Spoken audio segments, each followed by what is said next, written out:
Let me tell you exactly what mistakes you need to avoid when it comes to rental properties.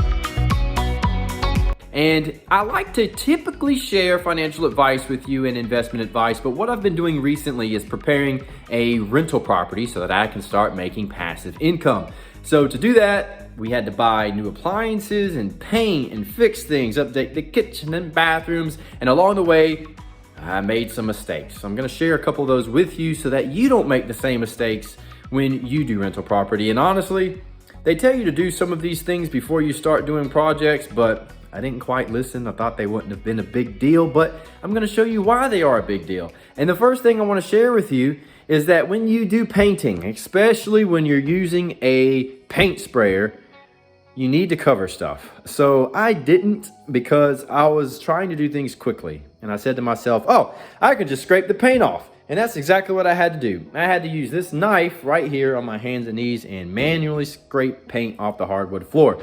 So let me show you exactly what I'm talking about. Look at this here. You've got all these little paint marks on the hardwood floor. So unfortunately for me, that crap didn't come up easily. And I used this spray right here. I do not recommend this. It's called this Goo Gone for latex paint. It is terrible. It didn't get up anything. So I recommend not buying that, and you need to cover your hardwood floors before you paint. I was trying to be quick. I didn't think it would go that far. It did, and then I had to spend an hour scraping manually. And the other part I didn't do is I didn't cover this thing in the kitchen. So the sink has paint all in it too. I already started on this side a little bit, but that's just some heavy scrubbing. And all I had to do was cover it with some plastic and I would have avoided this issue. So that's issue number one. The second mistake is that do not get cheap countertops. So I did IKEA laminate countertops. Do not buy them. They are going to chip very easily and I'll probably have to replace them in a couple years. So don't do that, even though they look nice. See, they look fantastic. Like, they look really good. However, they are not sturdy whatsoever. So I recommend not getting those. I also do not recommend doing panel backsplashes. Again, these backsplashes, look at that. Looks really nice. Looks good. You're gonna have areas where they don't connect like this. So even if they do connect, you still have a line there. So it's just lines where the panels hit. It looks good at a distance, but honestly, it would have been way more expensive to do tile, but the tile would have looked good and the tile would have lasted. I was trying to turn this around quickly. Unfortunately, that's what happened, and most likely it'll have to be redone at some point. So don't do panel backsplashes, don't do laminate countertops, cover your stuff when you do paint. Very simple things, right, that I didn't do. So those are things I wouldn't do. What I would do is paint vinyl floors. So I painted that sucker. 2 coats of primer, 2 coats of paint, 2 coats of sealer, and I think it's gonna hold up pretty well, and it can always be touched up. We'll see. I'll keep you updated on that one. Another mistake that was made is that I requested to move the washer and dryer to another room. See, notice. So the washer and dryer are now going in here. All right, but what I didn't realize is that we had to take the whole door frame off. So notice we had to pull this off because they didn't fit and no one measured to make sure they would even fit in there. So we had to take the whole frame out in order to get those in. So when you're making a request to move something, measure or you're gonna run into a problem.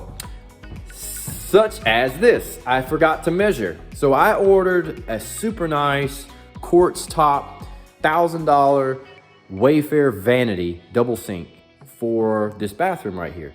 It fits, and I knew it would fit, but the problem is that, well, let me just show you. The problem is, you notice here, you've only got between this wall and this part right here, you've only got maybe, that might be 20 inches. But when we had the bigger vanity in there, the the space between the vanity and the wall was only 14 inches. So you would almost have to turn sideways to get into the bathroom. So the vanity was too big for the bathroom. I didn't take into account that this wall was protruding out into the bathroom. So when I bought the vanity, it was too big. So then I had to pay a $120 fee just to ship it back. So I lost $120 like that.